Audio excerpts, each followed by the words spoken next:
Hey mamas, this is Playfully Faithful Parenting, and I'm your host, Joy Wendling. I'm a seminary grad and children's and family minister turned stay-at-home mom to my 5 girls. Spiritual parenting is my calling, and it's my passion to help other mamas disciple their kids using the power of play and their own authentic daily walk with Christ.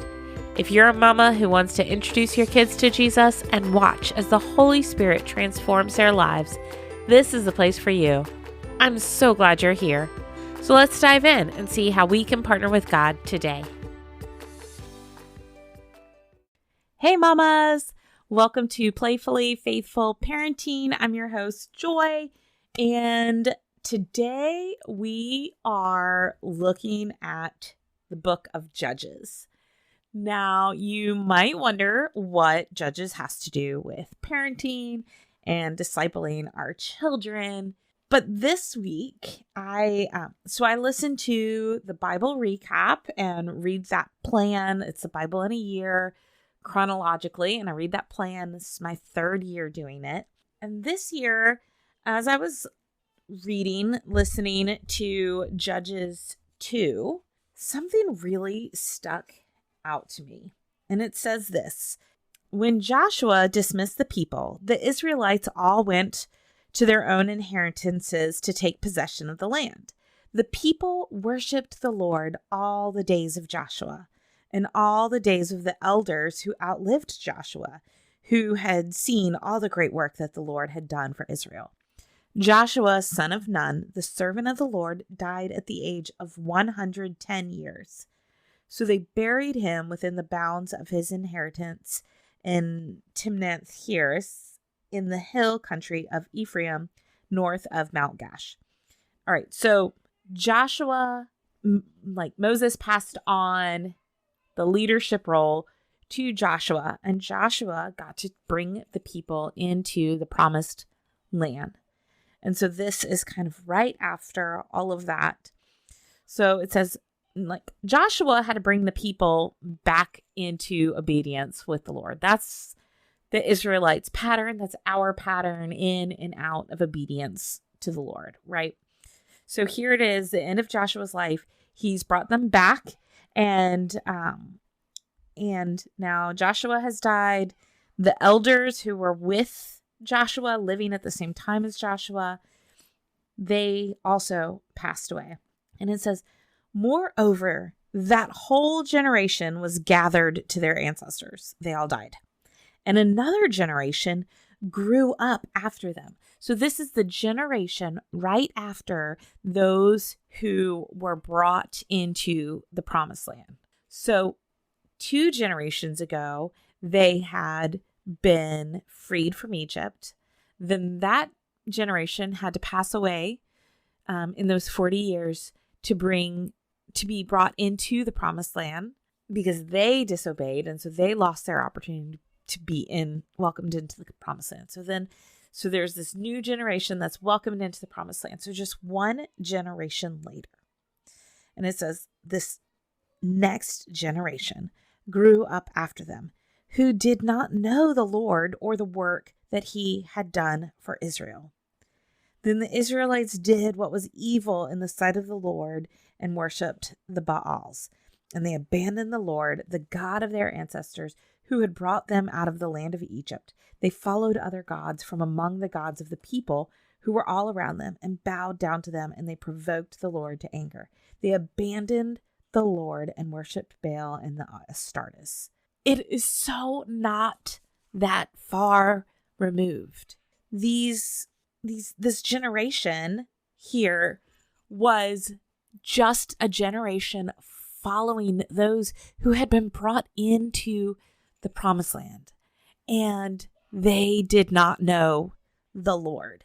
Why did they not know the Lord? Because the generation above them who experienced goodness of God, who knew him, who God kept his promises to them and offered them this land flowing with milk and honey, and they evidently did not tell the stories of God.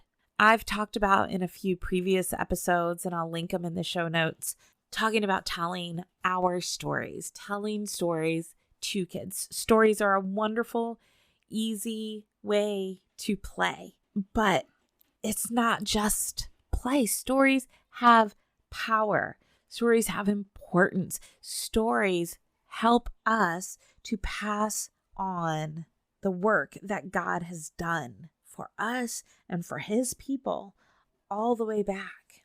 And so this week I was really blown away. And it also doesn't say anything about they didn't know the laws. It says they didn't know the Lord or the work he had done for Israel. It's not about the rules. It's not about the laws. It's not about God says do this, God says don't do that. It is about knowing God and remembering the work that he has done. That is what we are called to pass on to this next generation, this generation living in our homes, so that they might know him and know what he has done, and they will not stray away. Now, our kids are in control of their choices. They are in control of following God or not. It is our responsibility to tell the stories so that it might not say another generation grew up after them who did not know the Lord or the work that he had done. I don't want that for our kids, for their generation. I want them to know the Lord and the work that he has done. So this week, I want to challenge you with our love, teach, play approach. So love. I want you to love God this week by reflecting on what he has done in your life and some very kind of specific times. And we need to reflect, and maybe you journal this, jot it down, or just think about it. Talk about it with your spouse or a friend, whatever. Talk about it to God. Reflect on something that God has done for you today. Then in the last week, in the last month, something God has done for you in the last year. And then go back each decade and think about God in your life in that time and what did he do for you. And you could think of as many things, but just being really purposeful in thinking about your story with God. And maybe you didn't even know God yet, but guess what? He was still working in your life.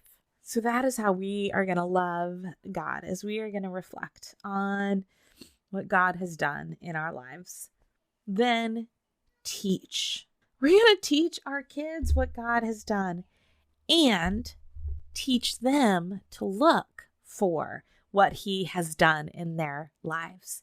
So we don't want to just teach our kids our stories. We want them to be able to look for and see him in their stories and play. Just be playful with your stories. You can have fun with them, be creative with them. You could make scrapbooks or journal or draw a picture or maybe even make a timeline or turn your hallway into a museum exhibit of what God has done for your family. Have fun recalling the ways God has worked in your life so that there might not be another generation that grew up after them who did not know the Lord or the work he had done. We want our children to know the Lord and the work he has done for them and with them. We are invited into the work of God, and that is a privilege. And as moms, we have been invited to the work God is doing in our children's lives. And that is a gift. It is a gift. So Mamas, that is my encouragement for you this week, is that we might learn from the Israelites who, God was doing big, big things in their lives, and they didn't tell their kids, which is something God has asked them to do over and over and over already. It's in Deuteronomy and Exodus and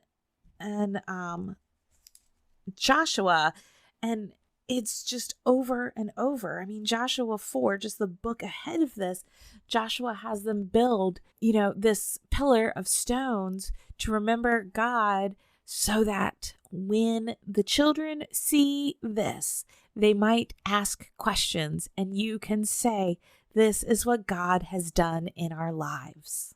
Joshua helped his generation to pass it on, and yet they did not know the Lord or the work he had done for Israel as soon as Joshua's generation passed away.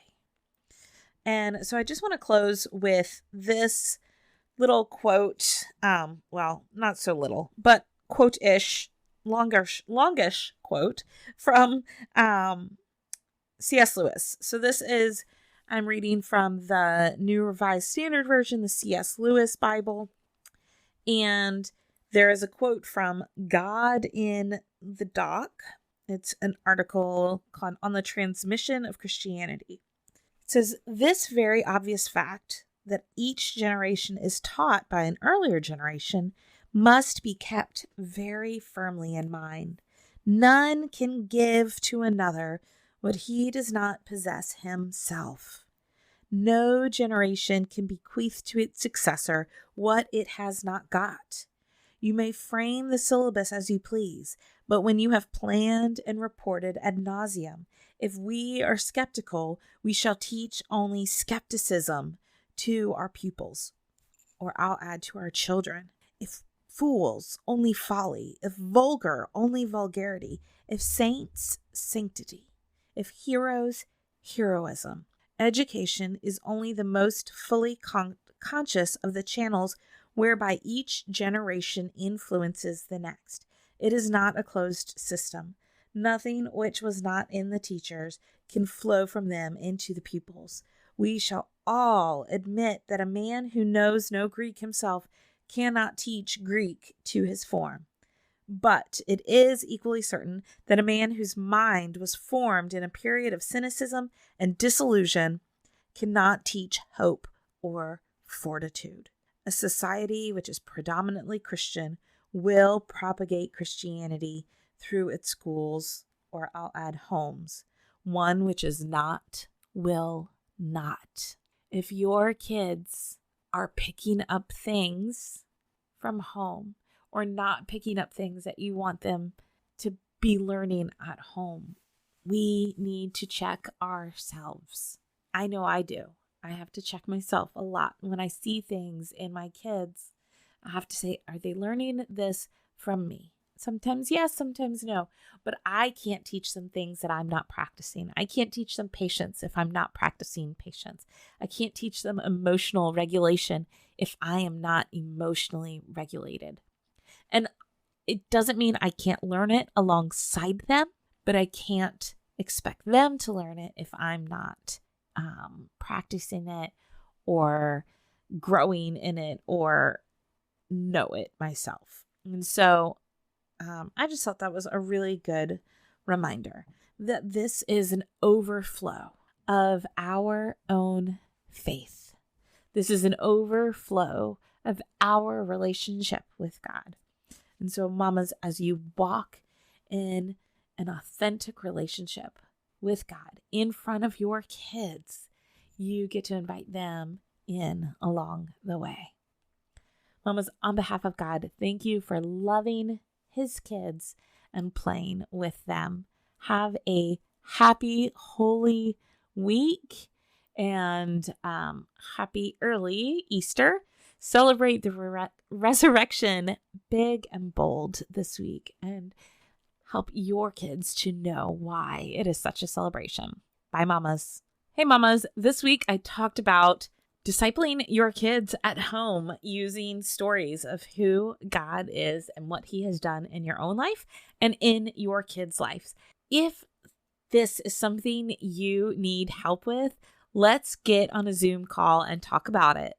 And if this is something that you would like to talk about more in your church or with a mom's group, I would love to come and share. I love speaking and teaching and being with other parents and equipping them in person. So if your mom's group or church is looking for a speaker or someone to share a parent training or workshop on discipleship or discipline, please reach out. I would love to come and spend some time with you growing in discipleship. Well, mamas, that's it for today. Thanks for joining me on Playfully Faithful Parenting. I'd love to keep the conversation going over on the socials. You can find me on Instagram, Facebook, and Twitter. If you felt encouraged or equipped by today's show, do me a favor and leave a review. I can't wait to hear your story. Till next week, keep playing and pointing those littles to Christ.